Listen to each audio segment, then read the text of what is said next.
At this moment, you should be with us, feeling like we do, like you love to never live.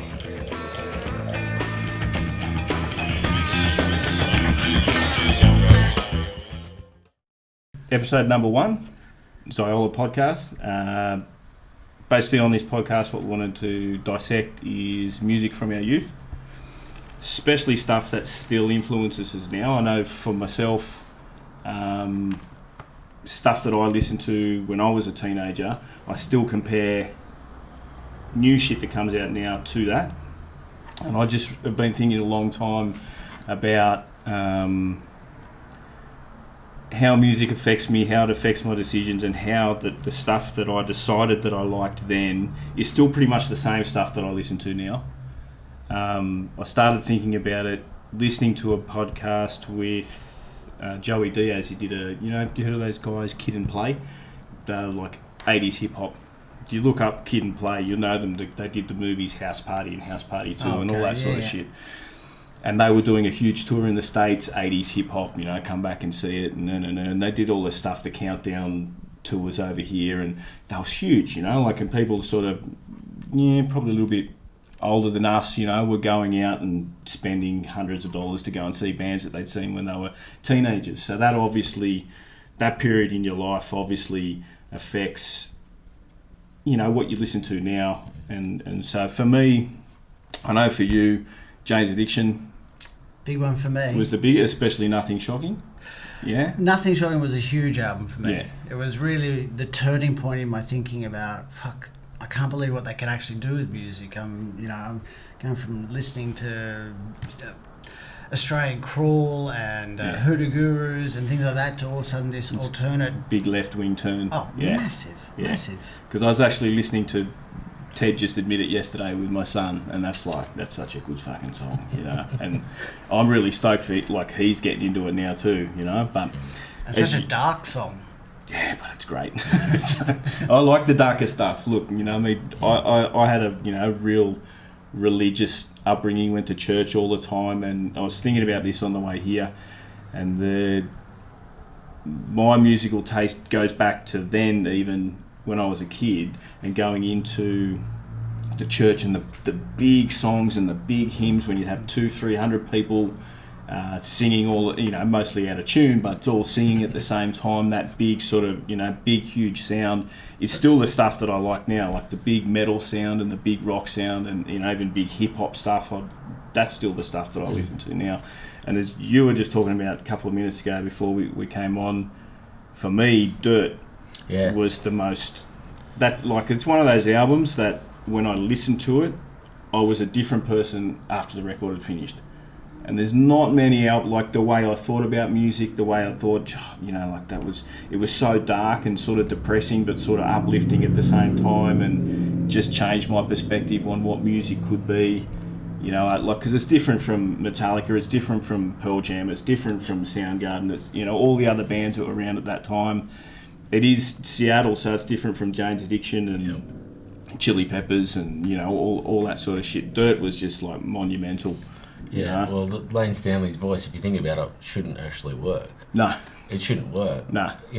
But the band and the structure of that album and the highs and lows and the way that album flows and then builds. Yeah. Look at Rooster. Yeah. That's a monumental song. It's about his father, isn't it? Yeah. Rooster's the first lead in the Vietnam when they're going through the jungle. That's what they call the Rooster. Yeah, and his dad's in the film clip and stuff, and they go back and that's images his, that's his actual dad. Yeah. Well, right. the older guy, I'm pretty sure, is his dad. Not the younger dude in the war scenes and stuff. Yeah, they didn't have GoPros in No. Would have been fun, but yeah. But the guitar work ties back to a lot of older music too. Yeah. If you listen to it, I'm just trying to think of it off the top of my head now. We were listening to it yesterday in the car. Yeah. And I was going, the guy that was in the car, he turned to me and goes, "This is Rooster." Yeah. And I've just lost thought of what the band is. It will come to me. And yeah. Well, there's a lot of Mastodon songs that I listen to, they go, fuck, that's Alice in Chains. Yeah. You know, like that guitaring and the melodies they use and the difference in the chord structures and that sort of stuff is like, they're very influenced by them. So, quick question, what were you listening to on the way here? What was I listening to? Royal Blood. Royal Blood? Yeah. It's one that I've just discovered recently. Yeah. Don't know if I'm a fan yet. Yeah. But it has characteristics of what we were talking about, of what we listened to when we were younger. Yeah, There's one song in particular, and I can't think of what the name is of that one either, but it just has that build, I kind of like songs that start slow and then build, and then and all the instruments come up and the voices come up and it builds to a crescendo. Yeah. I think sometimes because I work in the surf industry and I edit surf footage sometimes, my mind wanders straight into that. How would that song work? And it's like, man, this song would be, if I had Clay Marzo on a wave pulling into a barrel, it's like, okay, well, I get it. I can already see it in my head. So it's not one that would pick normally. No. But it's just right now. That's what I was listening to on the way. A lot of that sort of really building, almost storytelling type of music is lost these days. Like the new Primus album is a good example of that. Mm-hmm. Like it's basically based off a book and tells a story, and like it's off a children's book, I'm pretty sure. So but it's really dark, and it sort of harkens back to a lot of 70s albums where they were concept albums. Yeah. So then they told the whole story and they went through, and then it's a good album to listen to from the start to finish because it's hard to cherry pick songs off it and go, that's what the album should be, and But that whole I think that's what you and I got into when we started listening to 3 Days, especially Jane's Addiction, in that when you played me that song, right, that was crazy because it was fucking 10 minutes, right? And to find a 10-minute song that can keep your attention and actually you start in A and then you go to B and you end up in C is very rare, and in actual fact, 3 Days was meant to be the single release off Ritual de la Habitual. Really? And Warner Brothers didn't want it. No. Perry Farrell forced it, released it almost as a mini film on his own. Yeah. And it just, besides college radio, it couldn't get the airplay. 11 minutes, 38 seconds in the 90s, there's no way. There's no way. Now probably you could. Oh, absolutely, you can get away with it. Download and, people are, it's not so much a radio orientated. You don't, Triple J. It's not something you kind of turn on anymore. You go and search for music now. Yeah. Way more than it's like getting a mixtape. Yeah. These days, you're searching for and cherry picking the best songs, whether it's something from your history or something that's new, or like I said, Royal Blood. Probably wouldn't listen to it, but heard the song went and Shazam it. Sweet. Yeah. And what else is related to that? Sweet. Yeah. But it does detract. I find that does detract a little bit from. I find myself, because I drive a lot, so I'm in a truck for 12, 13 hours. I use shuffle a lot. Yeah. But what I've been getting back into is putting a whole record on, so you actually, because it's a different type of listening when you sit and listen to a whole record as opposed to, okay, that song's fucking rad, and like that, and put Genius on and it'll give me the same sort of, or similar sort of stuff. It actually is a little bit of a discipline to sit and go through the whole album.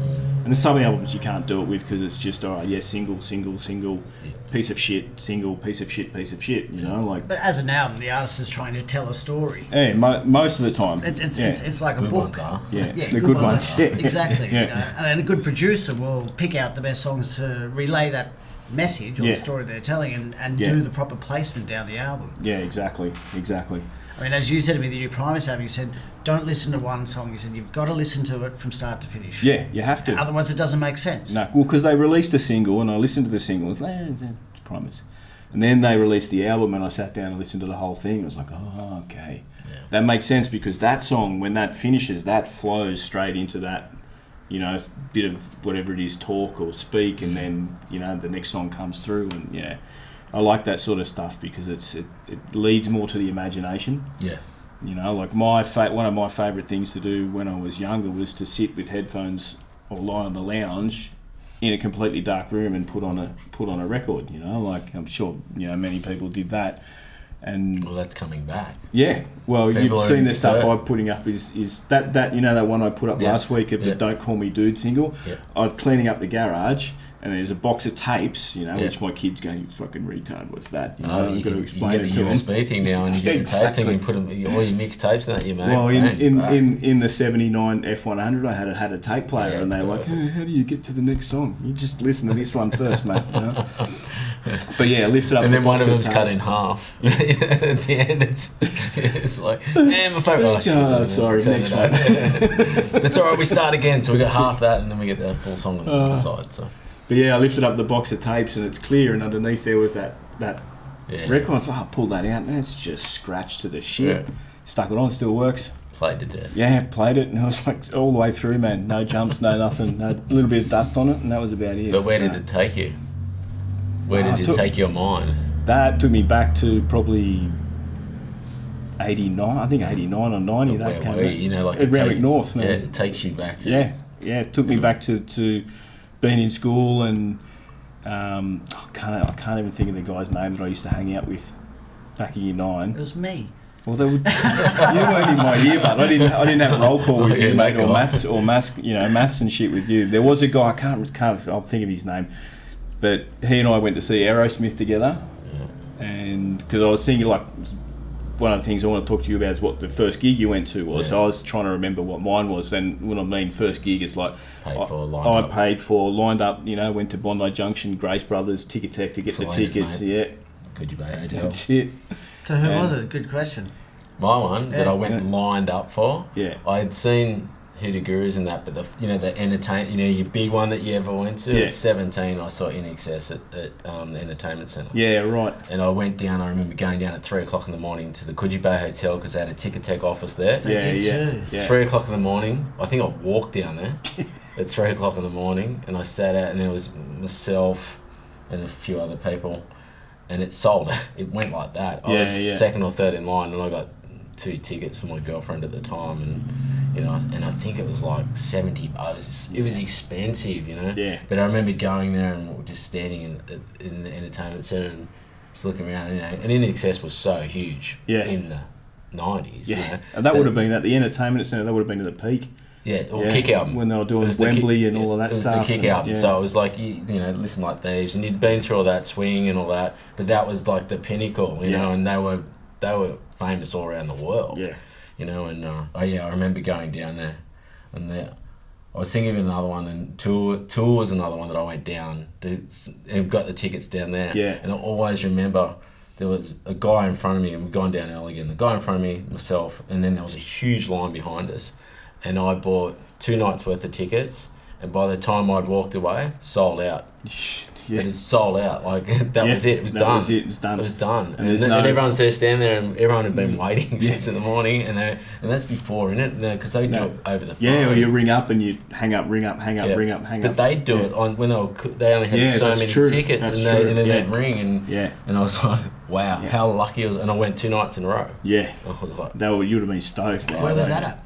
that was the entertainment centre as well. As Yeah. well. That was the best concert I've ever been to. Tool. Tour. Yeah. 2 nights straight, just blown away, just Yeah. going. What how can album was it? Would have been. Undertow. Undertow? Would have been Undertow, I'd say.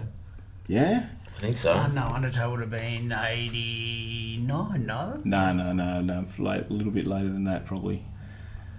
Oh, look That's it up. You got that's a computer? good. That's a good question. Yeah, it would have been 90, Hang on. 91. Yeah, I thought 99. 91. I thought, because I'm pretty sure, because I was trying to think last night what year we saw James, and that was 1990. That was 99. And it was, I didn't get into Tool until after that. Because I remember Nash came with me. Nash Varney from Dragonfly. Yeah. From Northern Beaches, he came with me one night. I went one night by myself, and then I went the next night with him. Yeah, and he was yeah. just like, and he's such a good musician, and he's there just going, how do those guys get that sound I know. in this room? I know, it's insane. Yeah. But I was listening to an interview with Maynard, and because they're doing their new stuff at the moment, so they're all the boys are in tracking, Yeah. and pretty much they've been writing music for the last 5 years. Wow. But supposedly those 3 guys are such perfectionists. Yeah. If they're not happy, they're Yeah. not giving it to him to write lyrics. Yeah, right. So people are harassing the crap out of him, going, "Oh, when's the album coming?" He's like, "When they get the music done." right. You know, but they're so. And that's funny if you go back to Opiate. you Yeah. know, that's as raw as you get. Yeah. And then from there on in, it kind of. But it changed a lot when Justin, the bass player, came in after Anima. Yeah. You know, after that, Yeah. their sound and the depth of the musical journey, Yeah. for want of a better word, like each song would take you on, Yeah. is a lot more intricate. Well, it's like after seeing an that. opera. Yeah. Well, it's Seeing like, tours like seeing an opera. I like to describe them as like watching a painting. Yeah. You know, it's like if Well, he came out, he was all blue. Yeah. I remember him coming out, and he's all blue, and I'm like, damn, what, you know, that's. I think that would have been the Anima tour, because I saw them at a festival at Macquarie Uni. So it might have been 93. Yeah, and they did this festival, like a one-off festival sort of thing, and they headlined it. Yeah. No, actually, Midnight Oil headlined it, and they played before Midnight Oil. Wow. And Well, he was like they in played there in 2002, half blue, half red. 2007. And then the guitarist was in red, and the bass player was like full body paint. Yep. Yeah. Yeah. I annoyed the shit Anyway, out of my missus because I was singing in her concert. ear the whole night. She's like, shut up, I'm sitting there with listening to a Maynard. sheet. Yeah. You're out of tune. It's like, okay, that's why I play bass instead. Yeah, It's good. That was that was one of the best. Oh yeah, I mean they're so up there, you know, like it's And it may have been later. I just from it, Well, it was more the journey, you know, Yeah. that I can just remember going down and waiting for tickets and just being stoked to get some. 2002, they played April 24th, 2002, Entertainment Centre. That might have been it. And it's just And- from memory. I'm getting old. Yeah, and that was that had Opiate and Undertow and Latterus. Okay. yeah. And then of course the big day out. Yeah. No, You go the Big first I one? missed the first one. I was Yeah. overseas. Yeah, right. Yeah. We arrived back, just like Well, because we got like I got tickets, hardly even knowing what it was. yeah, Oh, 6 and out. Nirvana's 6 and out, going. yeah, six. Nirvana's going. Violent Femme's cool. Yeah, let's go. And it was 10,000 people. Yeah, It was just ridiculous. yeah, And then because when the tickets went on sale, Nirvana hadn't blown up yet. yeah. That's right. You know, they played the Phoenician Club Yep. in Broadway, Yeah. which is like it's crazy to think of them in there.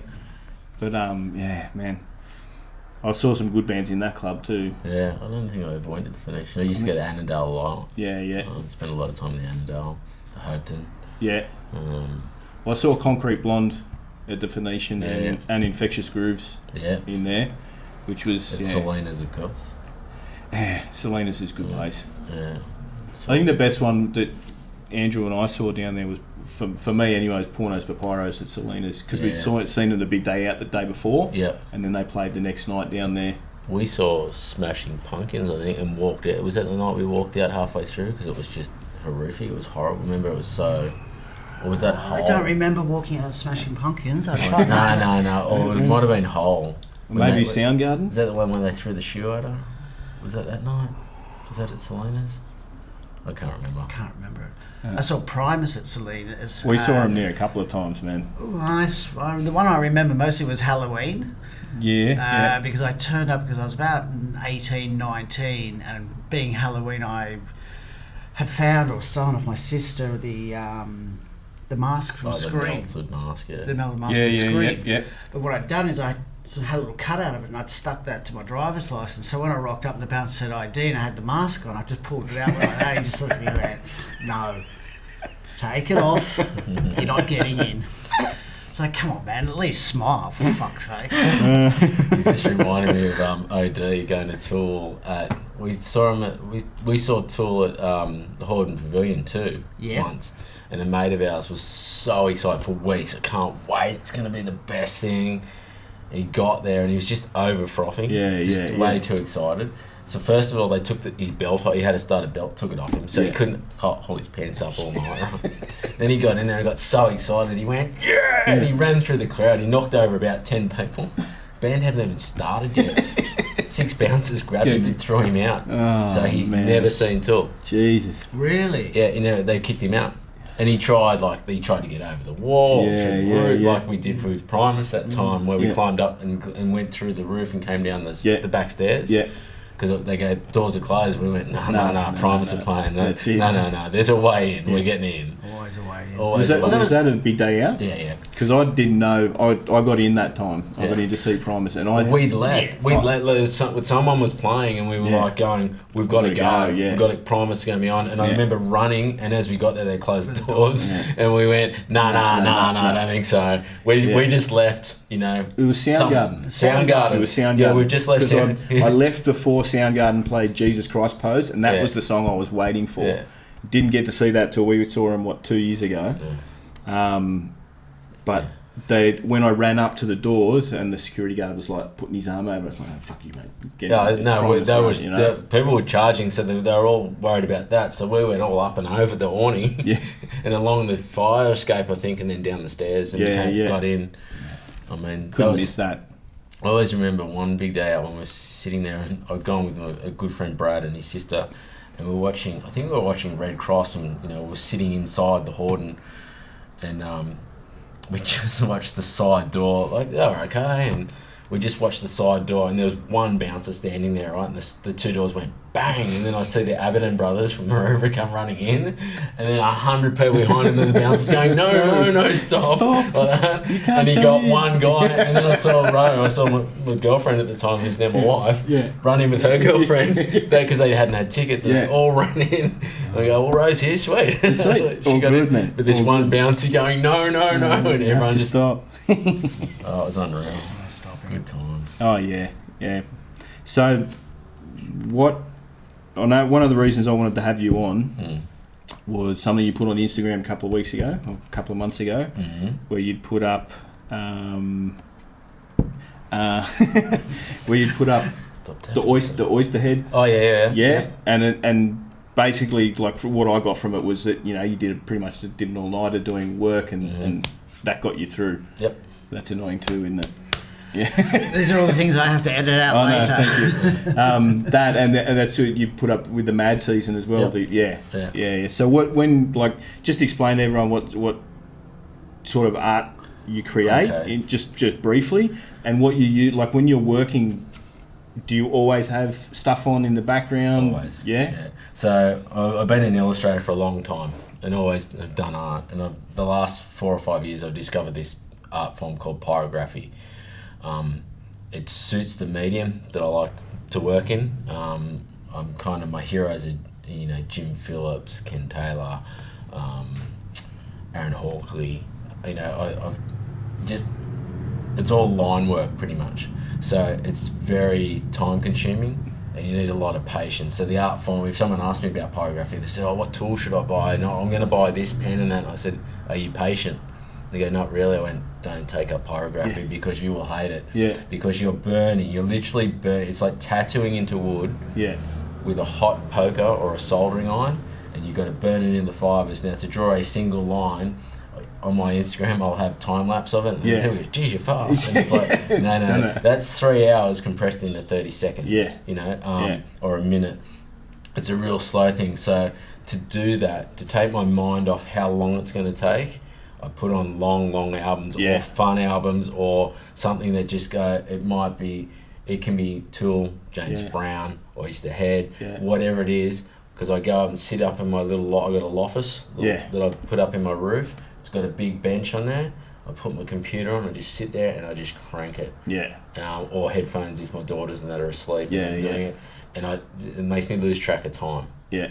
I know if I can get through 2 or 3 albums, it's a good burn. I've done a couple of hours and I've achieved a lot, because some of the pieces of artwork have 100 hours of just work in the artwork. And would you say the music you listen to affects the flow of the artwork?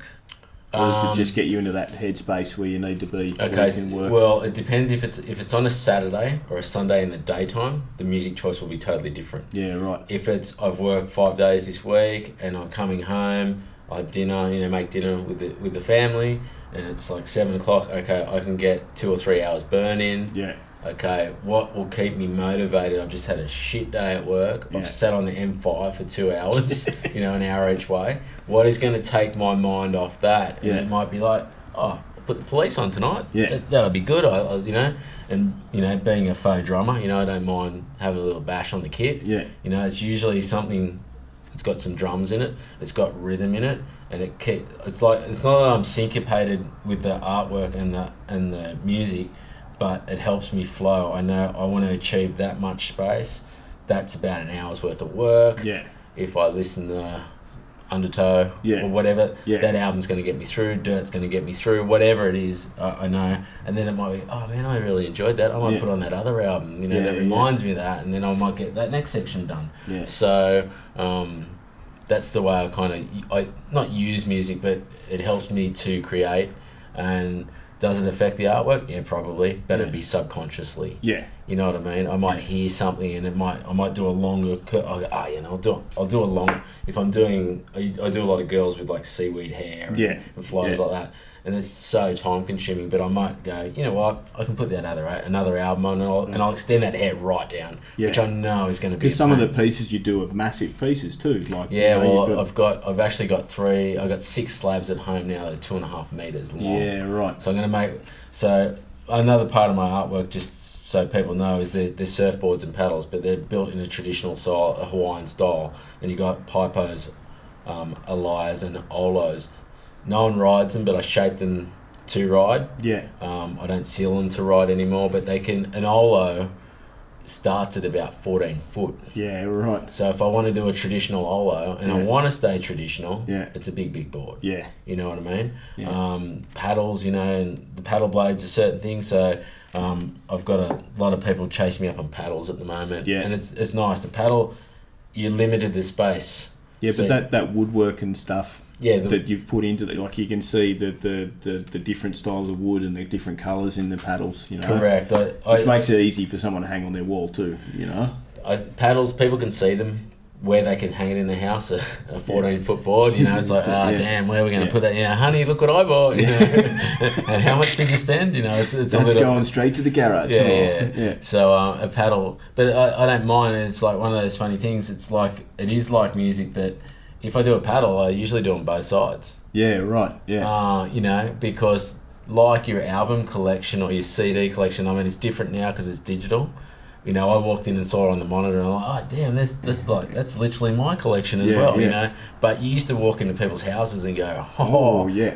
And you got 400 CDs. Well, I worked out I've got 600 and something CDs. Yeah. And I've still got them, and I even built racks for them. So you used to walk into a house and there'd be 3 of these things across the wall. They were my trophies. Yeah.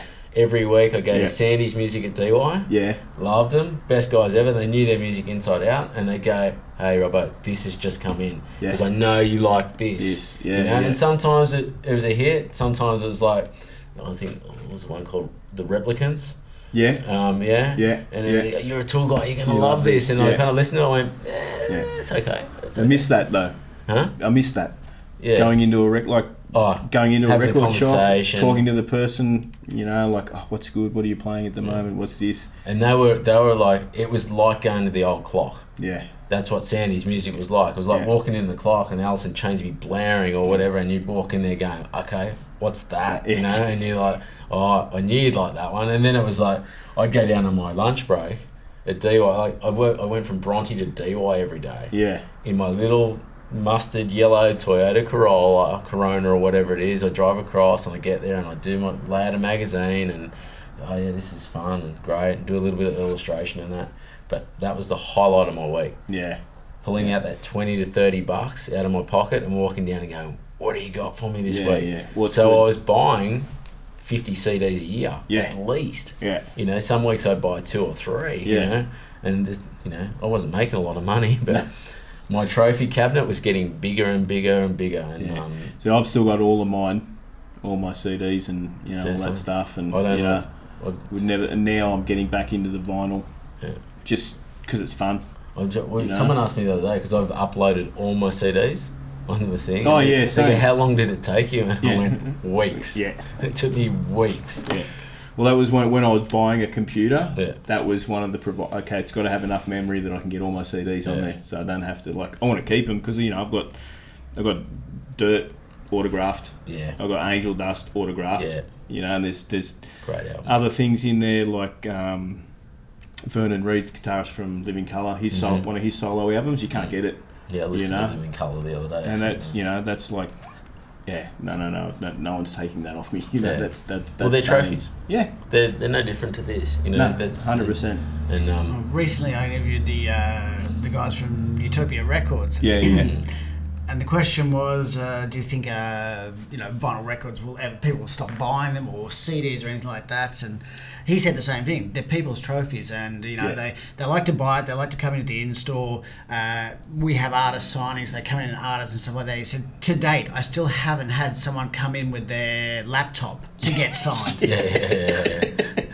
Exactly. You can have digital all you like. It's very convenient, but people still want to buy that and have that as the trophy. I heard a stat the other day that vinyl sales in the last 10 years have gone through it's going like this. It's going up, and well, you're going to JB Hi-Fi now. Yeah. There's records everywhere. but people they're looking for the old Marantz systems, and they're looking for the speakers and all that stuff that got thrown away because I've got this little box now and it does. I just plug my phone in, and everyone's going. Everyone wants that, not hung from the chains yet, but that'll come.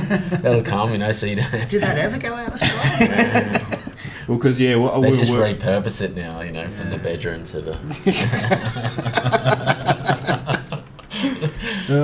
You might have to edit that one. A couple of months ago, we were working up at it's a mansion. This place we were working at in Vaucluse, and the woman that owned it was a divorcee, and she was pretty much selling everything for him. Whatever we didn't sell, she was throwing out. Yeah. So I got a massive Denon amplifier and a subwoofer that's that sort of size, and when I got given a record player for Christmas, and the sound is just like.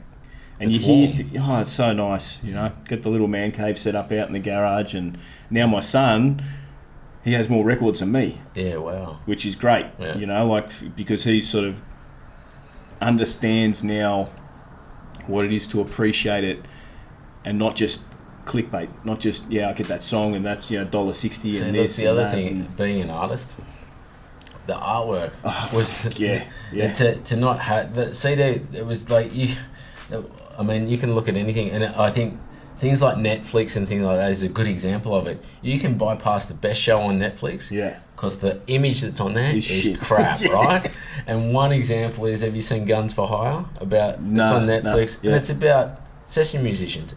It's friggin' phenomenal. It's a great little documentary about how little they make, right? Yeah. But if you looked at the cover, it's got pink on it with a guitarist laying on top of it like this, and it says, and you're going, I'm not watching that. It's a great doco because it goes in and it's unreal. They get pretty much all the most famous session musicians in the States, and they put them in a studio together. Yeah. And they all play, and they all give each other time, and it's amazing. But they talk, one of them goes, I forget who he plays for. He was playing for one of the Disney things, and he's like one of the most well-known guitarists as a in-house kind of guitarist, and he's there going, I got paid $800 a week.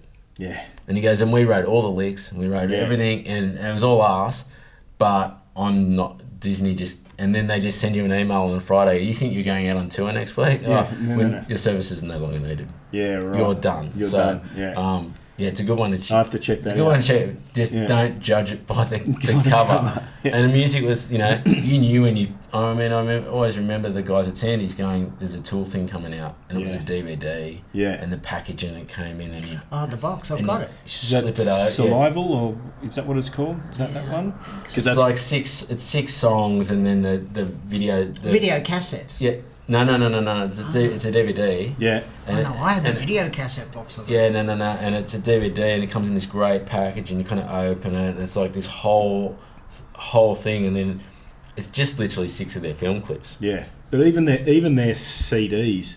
Yeah. Were like the 10,000 Days with the little eye goggles on it. Yeah, the 3D eye goggles. The 3D eye goggles. And the one. Was that the one? Yeah, 10,000 with and it had the Venetian. Yeah, and that's crazy. It's good. It's all done by the guitarist, though, isn't it? I think drummer, isn't it? The bass player, and the guitarist. Well, Adam, the guitarist, made a lot of stop animation. Yeah, for Alien and stuff like that. Yeah. He does all the film. He does all the film clips and stuff. That's another reason they take so long to come out. The songs. Yeah.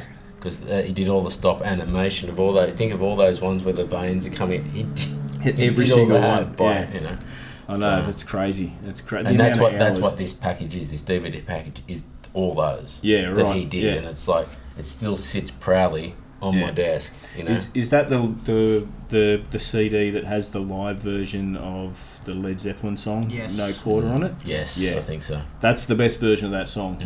Guaranteed. That kicks ass. That. Yeah. Dark as fuck. Yeah, because my brother-in-law had that box set as well. I'm going to pull it out tonight, Yeah, actually. Now that you said that, I'm going to go home and pull that out. It's such a good, like that. Yeah. I mean, that's a great song, but the way they do it is just, they do it like Tool though. It doesn't sound like Led Zeppelin, you know, but it's just, it's huge. I love that little. I mean, have you seen that those school kids that do the Tool song? Yeah. It's just imagine if the Irish kids. Imagine if Mr. Murphy let us do that at school.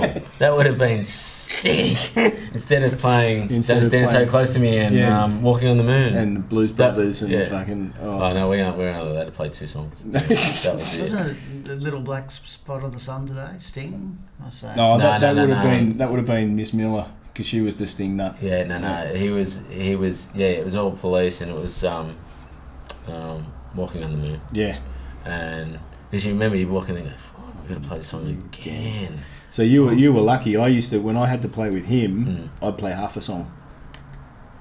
Because they'd play that Blondie song. Oh yeah. Call Me. Yeah. And they did too. And so just to get me in, they taught me the breakdown section of it. Yeah. There's a change. And you just stand and there. I just stand there for the whole song and then just play like 4 or 5 bars. And that was it. Then I'd step back. And the Cream song, what was the Cream song they used to play too? I can't remember. No. I always remember, but it was a joke when I went in for the HSC. And they said, "Okay, you did your prac," and I said, "What am I supposed to play? We only know one song." Yeah. It was such a joke because he'd been doing his basketball with Bede the whole time. Yeah. And not actually doing what not he's any doing. doing. Well, I mean, Bede was a great drummer and a great basketball player. Yeah, of course. He had the best drum kit that you weren't allowed to use. Yeah. He had this beautiful drum kit and no one was allowed to. It was No. covered in a sheet, and we'd stand there on this crappy one that was falling to pieces. Yeah. Jamal and that used to get on there and just bash the shit out of it. The shit out of Bede's kid. I remember that, and I always remember they'd be like, "Fuck that, take the sheet off, get in there." Yeah. What are you going to do, bro? Yeah. I'm going to get Jason McCausland on you guys. Because he's gone. And the Wynyard brothers. Oh dear. So but I remember going to HSC, and then they said to it, and I remember standing in the room next to Miss Miller's room, and he said, "What are you going to play?" And I went, "I guess I'll just freeform and just do a drum solo thing then, won't I? Because I don't know any other song." Yeah. So I went in there and I went okay actually. Yeah. Didn't go great, but I pulled it off. But it's difficult though, like to judge. With that sort of stuff, you're to judge someone on 2 minutes of what they're playing. So what do you listen to that you don't want anyone else to know about? Like, everyone has their secret stuff. Most people's secret stuff what's your guilty pleasure? Yeah, is like most people say Toto, right? But everyone loves Africa. That's a great song. It's along those lines. Like I have like Doobie Brothers or something like that. I don't mind, but I like the structures of the songs. Yeah, but they're good songs too. They're good songs, and they're good harmonies. They're good musos. I was thinking this the other day. What if I downloaded little stings there? Yeah. You know what I mean? But there's one song on that album I love, and you got Sticky Fingers, and I've been because I spend a lot of time in Hawaii. I like Pacific reggae. Yeah, I like a lot of Pacific reggae. Yeah, and some of it's like it's a little cheesy. Yeah, but a little bit of cheese is skip. Good. Skip that one. That's sweet. And here's a good one for you. And I got that one just for the cover. Yeah, but it's actually fun. Cool. It's fun. Yeah. Yeah. But of course, featuring the Everything Man, the Jimmy Castor bunch. Yep. It's a guilty pleasure. Gotta have it. But it. you know what? You gotta music's about discovery. Yeah. And if you go, I only listen to that, you're going to be so starved. This leads into a story that I really wanted to tell you today. Because totally unbeknownst to you, you made me realise I was a musical snob, right? Oh, did I? Yeah, 100%. Because, especially when I was 16, 17, it was like, dude, if it's not fucking grunge and metal, go fuck yourself. Apart from the Beastie Boys, everything else was like, nah, you guys suck. I'm not listening to that. And then you realise Rick Rubin did all the... But even is that me?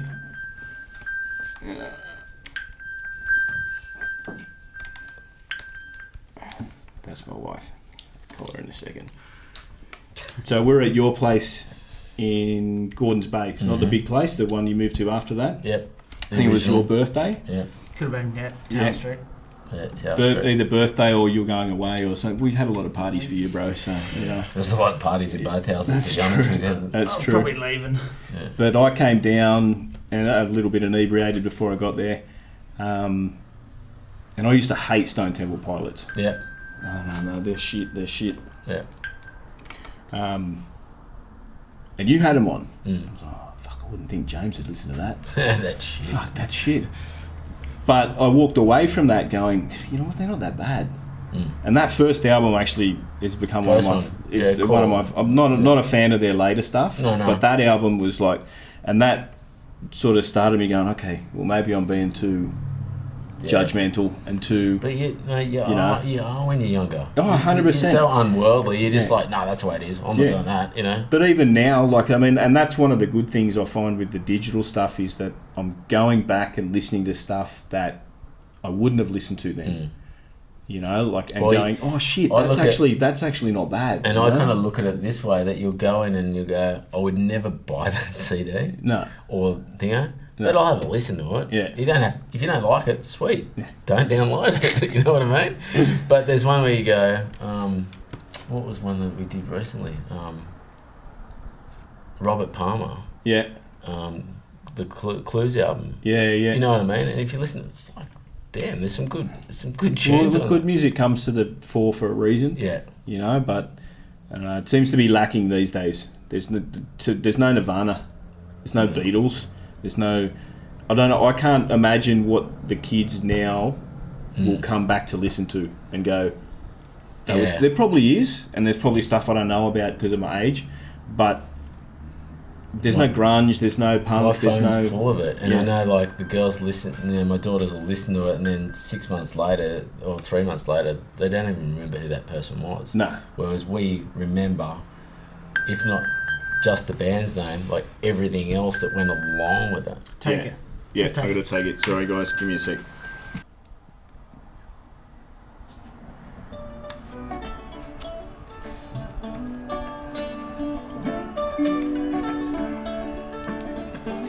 Different. Not Tool.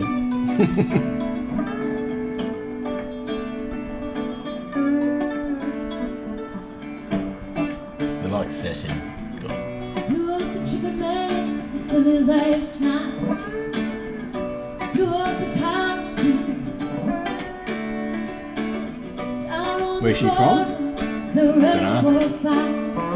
Gonna see what them rocky boys can do. Sounds like a mandolin or something. Just Something different. They're on a cruise ship, just going from Mexico to San Diego. Nice. How much fun would that be? Yeah, I've been listening to heaps of Clutch. Mm-hmm. Just good balls out rock and roll. Yeah. It's just great. Yeah. I love it. Alcohol fueled rock and roll. No, I don't think it's even. I think it's more weed fueled rock and roll. But it's just like they've been around for a long time. Like 96, their first record came out, and they're just ready to release their new one in September. Yeah. And they've done like 13, 14 records. Wow. And they're just good music, simple rock and roll. Yeah. And really good driving stuff. I was going to say, when you're on the road, that's exactly what you need. Something to go, yeah. And even if it's a bit mellow, as long as it's interesting. Yeah. You know, like something that just keeps me awake. Yeah. I just got back and did my first Perth trip. Oh, shit. That was a mind fuck, that one. But Across the Nullarbor? Yeah. How was that?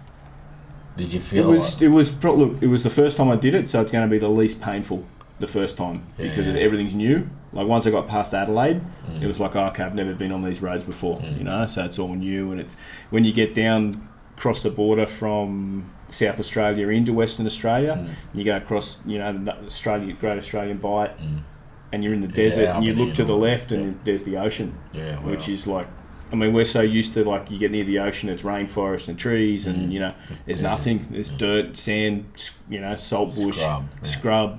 There's the ocean, you know, it's like, Here's one I thought of the other night.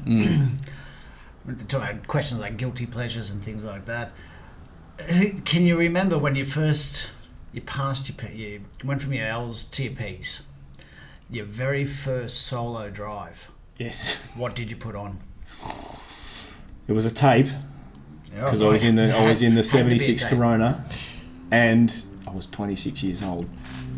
That doesn't make any difference. But no, but I'm pretty sure it was Alice. I'm pretty sure it was Alice in Chains. Yeah. Mine would have been Hoodoo Gurus. I reckon Stone Age Romeos. Yeah. Good album. Yeah, it would have been Stone Age, and probably picking Pop Up to go to Maroubula. Yeah, right. To go down and meet Brett. Yeah. Yeah. Because I was only on my P's when I did that. I just finished school, and my grandfather wanted to go down and see it, and it was the longest drive, because that's a long fuck-ass drive down to Maroubula. And picked my grandfather. I think I got the train down, and then we drove back. And we put the tape on his car, and he just sat there and in the laser. Yeah, nothing he could do. Sit there. But if I'm driving Pop, I'm choosing the tunes. That's it. If I'm driving, you get control. Well, that's what I tell the kids too. Mm-hmm. If I'm behind the wheel, I'm in control. So that's always a bone of contention. My kids, they had override from the back seat now. Oh, get the Bluetooth. I'm just they just wipe me off the Bluetooth. And like, hey, what's going on? What's going on? No, Justin Bieber. No, they hate Justin Bieber. Oh, thank God for that. They like stuff like this. Yeah. Like I said, my son does. He's like really into Soundgarden at the moment. He's just vibing on them big time. Poor Tama. Yeah. Where did she go wrong? I don't know if she's your. You know what? I don't know if she's your real kid. You know what? Everyone rebels against their parents. She'll come round, right? Yeah. Everyone rebels against their parents, and if that's all she's going to do, what'd she listen to? Oh, just really poppy crap. Oh, I thought you meant like Carly Dance B Party and Justin Bieber, and when she was about 14, it was Reese Maston, and all that shit like that. Australian Idol, and I don't know. So my kids won't even watch The Voice now. They're too cool. They're like, it's just terrible. It's terrible, and it doesn't actually create decent artists. That sort of stuff. It's a popularity contest, but who are the people? You never hear them again. No, That's it. They're in and they're out. So let's circle back. Yeah. To the original question, because I don't think. Are we taping? Yeah, we're recording. Yeah. If we fully covered it, why do you think the music between the age of 14 to 20 sculptures your tone? Because I feel they're your most solid memories. Yeah, when you're a kid, you can go to Disneyland at 12 years old and remember one ride. Yeah. Right? But I remember listening to John Cooper Mellencamp that whole trip, right? In my little Sony Walkman, and what's it called? Jubilee? Is it Royal Jubilee? Or No, Jubilee. Jubilee, the album had come out. I was 12 years old. I remember going to Disneyland. I remember going to Santa Cruz. I remember being in Yosemite Park. But I remember John Cougar Mellencamp and every word on that album. Yeah. And that, I think, for me anyway, music takes you back to a place, and that's why it's important when you're 14 to 18, because that's when you're developing, before you're an adult and you're jaded, right, and you start working, and your only thought is, I've got to get up, I've got to go to work, and hopefully I get a 2-week holiday somewhere this year. And then music should save you then, when you come home, depending on where you work, I guess. Yeah. But I think between 14 and 18, they're some of the best times of your life. Yeah. I mean, I always remember Mum and Dad, I remember contemplating leaving school in year 10. And Dad goes, don't do it. And I said, why? I said, I'll get a trade. And he goes, no, you can get a trade after you get your HSC. He goes, you'll never get those 2 years back of your life. No. He goes, go and have fun, go surfing. If you get an okay score on your HSC, it's not gonna kill you. You'll still be alright. You'll do something. Yeah. You know what I mean? But the music that went along with that era, I mean, I'm the child of, and Andrew is too, of Mad Wax. Ganga Jang is one of the biggest marking points in our life. And I was so lucky that a few years ago, we work a lot with Tracks magazine in the surf industry. And I was working with their advertising guy. And they said it's Tracks' 50th anniversary. I'm like, oh, what are you guys doing? Because they always had this party, and we always kind of gate crashed it when the Quicksilver Pro was on. And I said, what are you guys thinking of doing the party? Oh, I think I'm getting a DJ and hiring out the Cooley Hotel. And I went, sick, awesome. Oh yeah, but Corona will sponsor it. I'm like, yeah. But I said, what if I told you I could get Gangajang for like $2,000? Yeah. I said, what's the thing at? He goes, oh, he's costing us like $1,500. I said, for $500 more, I know the guy from Mothership Music, and he's repping the guys at Gangajang.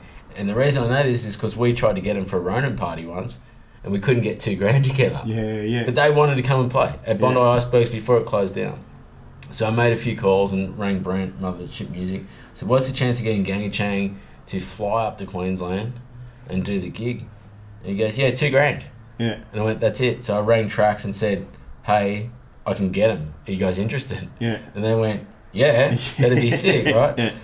So on the night, we get in, because, VIP, we get to meet the band. I'm like, man, thank you. Thank you. And I always thank bands when I meet them. Thank you for, thank you for giving us the music that we get to enjoy, you know, and sharing like an art piece of artwork. And then I had this moment where I'm standing in the crowd, and Kelly Slater's there. I'm standing with Michael Ho and Pete Mell either side of me, and they're looking at me going, this is the sickest night ever. And the 50th party for Trax was memorable because Gangajang was there, because Gangajang was memorable from all these guys' childhood. They all remembered Mad Wax as this surf movie that Quicksilver brought out. It was corny as all hell. Yeah. But the soundtrack was literally Gangajang's album. And everyone walked out, and as soon as Gangajang finished, the place emptied. Yeah. Because everyone had gone, tick, tick. I've seen Gangajang live now. Yeah. And I went, the Trax boys took credit for it, and I don't give a shit about that. But I know that, it was part of me and part of what we grew up knowing. So, yeah. And I got front row seats for it. Yeah, sweet. And got to meet him, which is, how many people get to meet the actual your heroes? Yeah, whether it's musically, artistically, theory or whatever it is. If you meet your heroes or get to work with them or get to hang out with them, it's like you can't change that for anything. That's awesome. And you don't even. I mean, I was in a lift the other day with Bob Hawke. No word of a lie. Bob Hawke walked in, and I looked and went, "That's fucking cool, man. Geez, he's little." And then I thought, for that brief second, I thought, "Do I get a photo with him?" Yeah. And then I went, "Nah, everyone had asked him for a photo. I'll just look over and he gave me a smile, and I went, "Yeah, that'll do. That's enough. That's enough. That's all you need." Actually, and then the next day, I was in a waiting room. It was pretty funny. I'd gone and seen the doctor and come out to the waiting room and don't worry, I'm okay. Nothing wrong. And, I'm not that mental. No. And it was so funny. Ian Moss walked in, right? And he'd obviously ridden a motorbike there. And the girl behind the counter, right? It's like asking who Jesus is, right? Yeah. The girl goes, "And what's your name?" And he goes, "Moss. Ian Moss." Yeah. And she goes, "Moss, how do you spell that?" And I'm looking at him going, "It's fucking Ian Moss. It's Ian Moss. Like, he's like Tucker's daughter, man." Like, Cold chisel, mate. Cold chisel, like, come on. Yeah. And he kind of looked at me and looked at her, and he went, "Ian Moss." Yeah. And she went, "Oh, okay, you're late." And he looked at me, and I just smiled and just walked out, and I went, "Oh, that was bizarre." Honestly, as an Australian, not knowing who Ian Moss is, that's pretty appalling. And she, the funny thing was, she was the right age too. Yeah, she would know who Cold Chisel was. Yeah, and she definitely know what Tucker's daughter was. So I digress. You digress. That's all right. I went that's a little all good. bit off track there. But that's okay. That's all good. Funny. I like that. I like digression. Bob Hawke in there. Yeah. So just before we wrap it up, let everyone know where they can find your stuff, what you're doing, because like you said, you just did your first solo show, which is fucking props for that, man. That's big step. And that was an honour. That was I was approached by Bondi Art Gallery. Yeah. They do about 6 to 10 shows a year down there. You can take it for 2 weeks or a month. I think about 120 people applied. They contacted me and said, "You've been," and someone nominated me. I I got the email back from them saying congratulations, you've been accepted, and they said you made the top 5 out of 120. I was pretty stoked with that. Yeah. And then I found out later that I actually was first choice. Sweet. Which was pretty exciting. Yeah. You know, like it showed that 4 years of hard work had finally paid off and to be recognised. And they also submitted me for a design award as well because my artwork is functional. Yeah. Which was pretty cool. I got nominated, but never actually went through. But it was pretty cool that they were thinking like that as well. But yeah, the drift show was a great success. 2 weeks at Bondi, solo show. I showed about 11 pieces, which was pretty cool. And yeah, if you want to check my artwork out, it's on boundbysea.com.au on my website, but my Instagram's the same. Yeah. It's the same tagline. So I'd love to. Always good to talk art and meet new people. I actually have a workshop coming up on the 16th of June in Marrickville at a place called the Hypmotive Hub. And what we've basically put together is it's a great, like if people want to learn the art of pyrography, they'll come in. There's 8 spaces or 8 places, I should say. Each student, it's $150. Each student gets a board of 30 by 30 centimeters. They get a burner, they get a face mask, they get gloves, and they get to take all that home with them. Cool. And they get 3-hour session learning with me, and I'll take them through the paces of how to do it and how to achieve it, and then so it's a great little art space. I like the whole handmade movement that's going on now, like kind of like what you guys are doing. It's back to basics, and everyone's really into that, and it's good to see that people are supportive of it. Yeah. I think people are sick of stamp, repeat. They want a unique piece of whatever it is. Yeah. Music, art, content, whatever it is. If you can hand make it. Something they feel they have a bit of ownership on. Yeah, I mean, the best thing about my artwork, if you have a look at it, is that you can. I don't like the fact that you walk into an art gallery and you're not allowed to touch anything. I encourage people to touch my artwork because if I've spent 100 hours burning that piece of artwork into the fibres of the wood, if you go and touch it, you connect with it straight away. Yeah. I mean, there's a couple of funny things there's 3 things that happen that I learned in the couple of shows that I've had. There's 3 things that happen.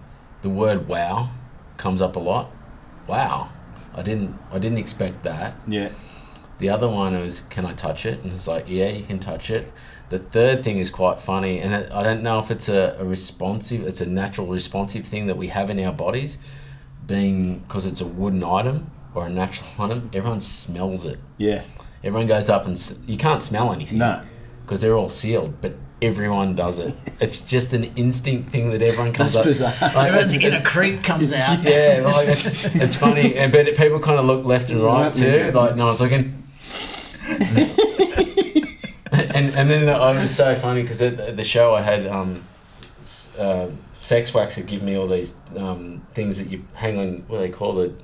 Air fresheners. Air fresheners in your car.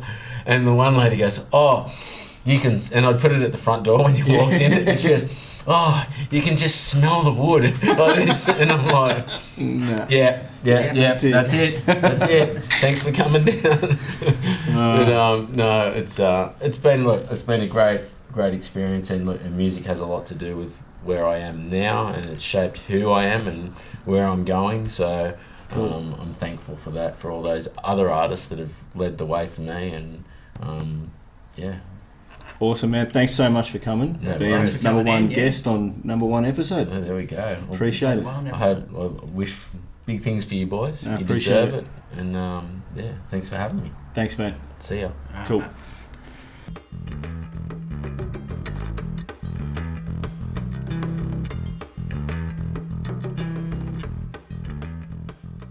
Guys, thanks so much for listening. That was another great episode. Great episode. Awesome. Please don't forget to hit that subscribe button. Check out our Instagram, @Xiola Podcast, upcoming guests, little highlights, little bits of video and stuff. If you want to drop us a line, please do. Please do. Send us an email, xiolapodcast@yahoo.com. Pick us up on some mistakes. Remember though, Xiola is spelt with an X, not a Z. Generation X. Generation X. But yeah, look, we're open to all feedback.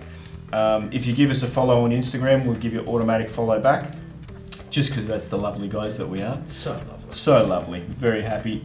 Look, if you want to be a guest, you know of someone that wants to be a guest, you like what we're doing, you just want to say g'day, just drop us a line. We'll read everything, try and get back to you if we can, and hopefully give you a shout out if possible. Have a good night, guys. Bye. Bye. Bye.